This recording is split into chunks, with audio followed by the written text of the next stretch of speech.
가끔 제가 느끼는 이런 게 있습니다. 김영국 집사님 목소리 듣고 있으면 다르다. 다르다는 느낌을 갖습니다. 이건 양적인 차이가 아니라 질적인 차이인 것 같습니다.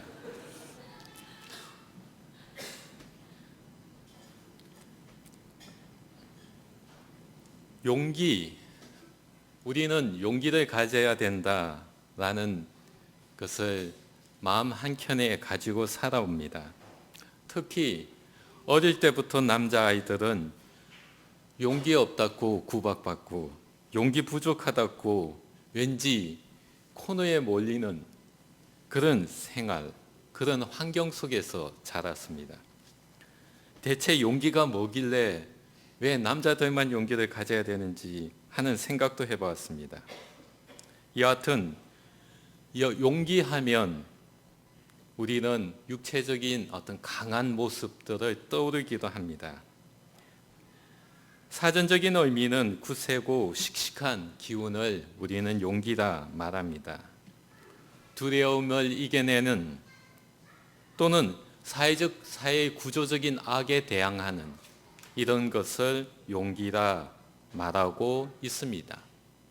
용기 있는 말, 용기 있는 행동, 아마도 우리들은 이런 표현을 사용하곤 합니다. 대체로 용기는 몇 가지로 나누어집니다. 육체적 용기도 있고, 지적 용기도 있고, 감정적 용기도 있고, 영적 용기도 있습니다. 육체적 용기란 평범한 사람들, 저 같은 사람이 하지 못하는 행동, 많은 사람들이 두려워하는 행동을 스스럼 없이 하는 것을 육체적 용기라 부를 수 있습니다. 예를 들어본다면 번지 점프를 한다. 보고 있으면 좋지만은 막상 해라 하면 아마도 저는 올라가지도 못합니다. 또는 영화나 TV에서 자동차 사고가 났을 때 위험한 상황임에도 불구하고 차 안에 들어가서 차 안에 있는 사람을 구해내는 아마도 이런 것, 육체적 용기라 말할 수 있을 것입니다. 반대로 감정적 용기라는 것은 실망이나 좌절로부터 벗어나려는 의지입니다. 예기치 않은 사건으로 절망에 빠졌을 때 그 절망으로부터 이겨내는 그것을 감정적 용기라 말할 수 있을 것입니다. 만일 가족 중에 한 사람이 중병에 걸려 있다면 병자만 아니라 가족 모두가 그 시련을 이겨내고자 할 때 그들에게 가장 필요한 것은 바로 감정적 용기라고 하겠습니다. 이런 감정적 용기는 신앙과 아주 밀접하게 연관되어져 있습니다. 즉 신앙은 감정적 용기를 만드는 데 중요한 역할을 합니다. 특히 기도는 중요한 역할을 하기도 합니다. 사회적 용기, 아마도 이것은 불의에 항거하는 행동을 말할 것입니다. 불의라는 것은 어느 사회, 어느 시대를 막론하고 있어왔고 미래에도 있습니다. 그러니 이 불의한 모습에 항거하는 행동을 할 때 우리는 사회적 용기라 표현할 수 있습니다. 민주화나 인간의 자유를 위한 투쟁을 하게 될 때, 이럴 때 우리의 신앙은 하나님의 나라를 실현한다는 입장에서 또는 하나님의 형상을 지은 인간의 존엄성을 위해서 헌신하는 모습이라 하겠습니다. 지적 용기, 많은 사람들이 일반적으로 생각하고 있는 모습들, 한 사회 내에서 보편적 문화 속에 녹아있는 부조리한 현상에 대해서 비판적 의견을 제시하는 것, 이것을 지적 용기라 부를 수 있습니다. 마지막으로 오늘 제가 여러분에게 전하고 싶은 영적 용기입니다. 영적 용기라는 것은 삶의 의미와 목적을 찾는 일입니다.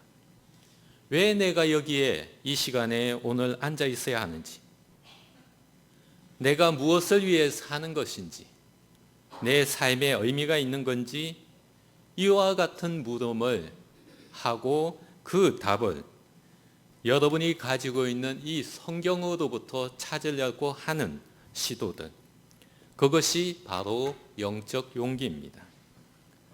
때로는 그 답을 찾기 위해서 고통을 당하기도 합니다.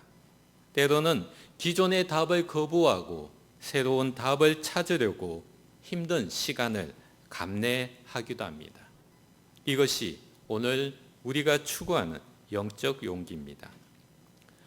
저희가 읽은 오늘 그 말씀, 고린도후서 2장 12장 9절과 10절에 있는 이 말씀은 우리에게 영적 용기를 가져라 라는 말을 합니다.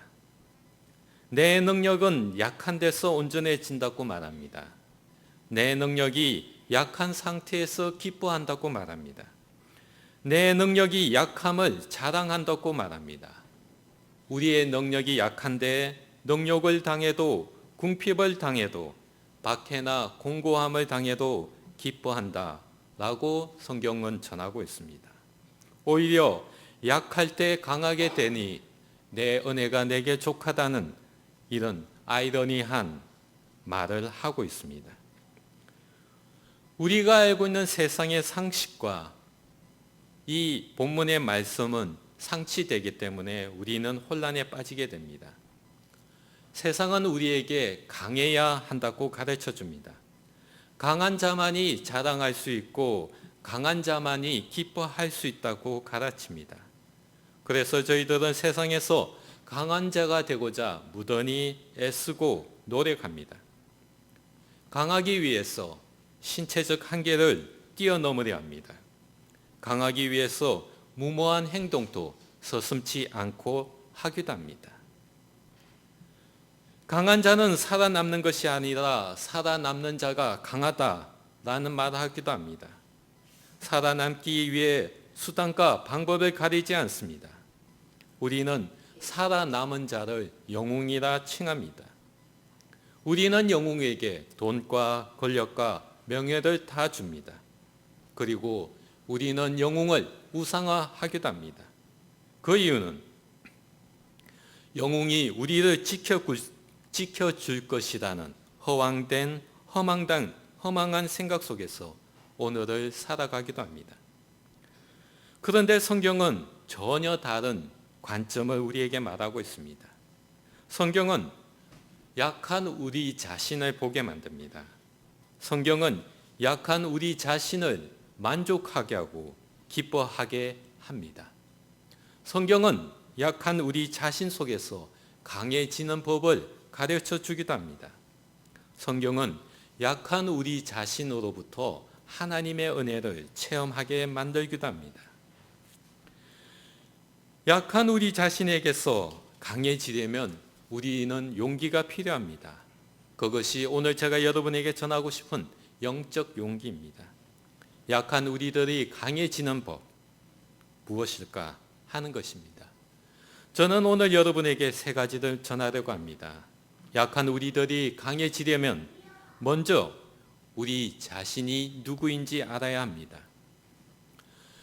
여러분은 여러분 자신을 누구라 여기고 있습니까? 우리들이 이런 물음을 물을 때 불행하게도 우리들이 처해 있는 상황에서 이 답을 찾으려고 합니다. 우리들이 경제적 위기에 처해 있다면, 우리 자신이 병이 들어 있다면, 우리들이 가족이나 친구들이나 이웃과 불편한 관계를 맺고 있다면 그런 상황에서 이 답을 찾으려고 하니 스스로 불행한 존재라 여겨집니다. 또한 세상은 불행한 존재라고 여기는 우리 자신에게 또 다른 한 가지 사실을 말해줍니다. 바로 넌 불행한 존재이니 그냥 있는 그대로 살아가. 더 잘 살려고 노력하지 마. 노력해봤자 되는 일 없잖아. 그러니 그냥 그렇게 살아. 희망이라는 것은 너 같은 불행한 사람들이 가지고 있는 것이 아니야. 희망은 강한 자만이 가지고 있는 거야. 이렇게 세상은 우리들에게 불행한 존재로 살아가기를 강요합니다. 오늘 저는 여러분에게 묻고 싶습니다. 여러분은 누구입니까? 여러분은 영적으로 무한한 가능성을 지닌 존재입니다. 그 이유는 하나님께서 여러분 안에 머물고 있기 때문에 가능한 일입니다. 여러분은 영적으로 가능성을 지닌 존재입니다. 이런 존재는 경제적 위기에 처해 있다고 하나님께서 우리를 내치십니까? 우리의 몸이 병들어 있다고 하나님께서 그런 병든 몸 싫다고 하십니까? 다른 사람과 불편한 관계를 했다고 해서 하나님께서 우리를 모르신다고 하십니까? 아닙니다. 우리는 영적 가능성을 지닌 존재입니다. 하나님께서 우리 안에 머물고 있기 때문에 가능한 일입니다. 둘째로 우리는 가치 있는 존재입니다. 가치란 설모가 있느냐 없느냐, 중요하냐 중요하지 않느냐 하는 관점입니다. 여러분은 스스로 가치 있는 존재라 여기십니까? 세상의 가치의 기준은 돈입니다. 돈이 되느냐 되지 않느냐에 따라서 가치가 있고 없습니다. 연예인이나 운동선수를 보면 명확히 알 수 있습니다. 인기가 없는 연예인은 가치가 없는 존재입니다. 가치가 없는 운동선수는 이적 시장에 나와도 팔리지 않습니다. 우리의 삶은 이런 돈에 의해서 가치가 만들어지지 않는다는 겁니다. 우리의 삶의 가치는 세상에서 말하는 그와 같은 개념으로, 기준으로 만들어지지 않습니다.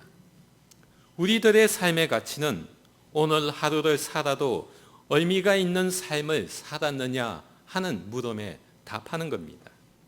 이것을 신앙적인 표현으로 한다면 오늘 하루를 하나님 품 안에서 살고 있음을 기뻐하느냐 하는 물음에 답하는 겁니다.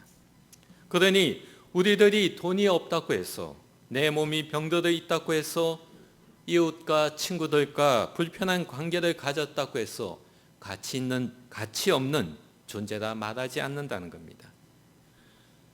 하나님 품 안에 있다면 그는 가치 있는 존재가 되어진다는 겁니다. 셋째로 우리는 우리의 약함을 아는 자들입니다. 약한 자들의 특징 중에 하나가 두려움입니다. 세상의 거대한 권력 앞에서 우리는 두려워합니다. 그 권력은 우리를 위협하고 협박하기 때문에 우리는 두려워합니다. 그러나 우리가 진정으로 두려워하는 것은 우리 모두가 하나님을 느끼지 못할 때입니다. 하나님으로부터 벗어나 있는 우리 자신을 보게 할 때 우리는 두려워합니다. 그것은 세상의 강함을 쫓아 살아가고자 할 때 우리의 존재의 기반이 무너지기 때문입니다. 이럴 때 우리의 모습은 이러합니다. 하나님 앞에서 호들갑을 떱니다. 우리는 하나님 앞에 세상의 강함을 내세우면서 위풍당당하게 어기양양하게 팔자걸음을 걸어가게 됩니다. 영적 용기란 바로 이와 같은 우리 자신을 보는 게 되는 겁니다. 하나님 앞에서 서 있는 우리 자신들이 누구인가 말해주는 겁니다. 영적 용기는 우리를 향해서 이렇게 말합니다. 너는 약한 자라. 영적 용기를 가진 자는 하나님 앞에서 자신의 약함을 있는 그대로 드러내는 자들입니다. 하나님 앞에 허세를 부릴 이유가 없습니다. 하나님 앞에 위풍당당하게 팔자걸음을 걸을 이유가 없습니다. 왜? 하나님 앞에서 나의 약함으로 온전해지기 때문입니다. 우리 자신의 약함으로 하나님 앞에 기쁨을 얻기 때문입니다. 우리 자신의 약함을 하나님 앞에서 자랑하게 되어지기 때문입니다. 그래서 내 은혜가 내게 족하다, 이 말씀을 행동으로 실천하게 되는 것입니다. 오늘 저는 여러분에게 영적 용기를 가진 자를 전했습니다. 영적 용기를 가진 자는 하나님 안에서 영적 무한한 가능성을 지닌 존재입니다. 하나님 안에서 가치 있는 존재가입니다. 하나님으로 인하여 자신의 약함을 기뻐하는 존재이기도 합니다. 이런 영적 용기는 바로 우리들 마음에서 나옵니다. 용기는 감정에 치우친 행동은 절대 아닙니다. 영적인 행동을 했다고서 그것을 영적 용기라 말하지 않습니다. 참된 용기는 두려워하는 마음 속에서 나오는 행동들입니다.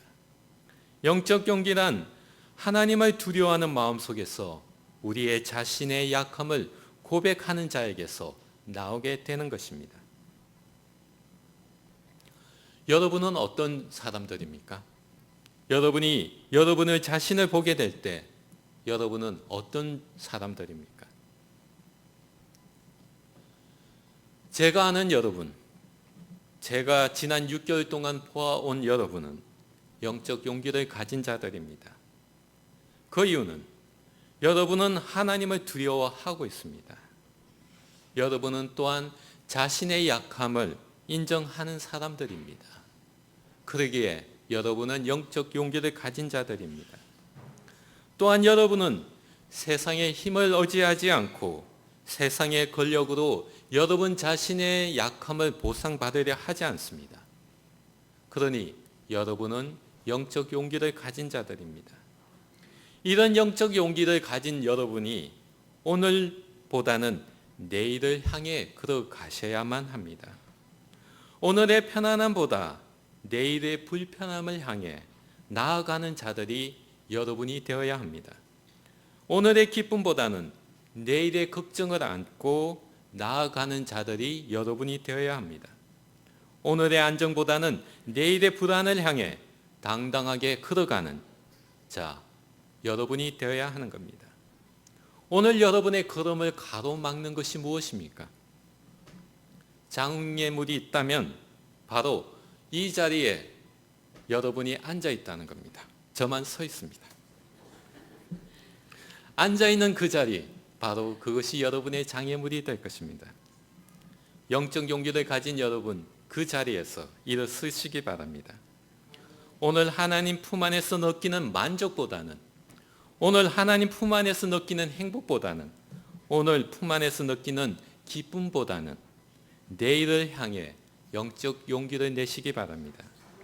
오늘의 하나님보다는 내일의 하나님을 향해 걸어가시는 여러분이 되시기 바랍니다. 하나님은 내일을 향해 영적 용기를 내는 여러분과 함께 하십니다. 기도하겠습니다.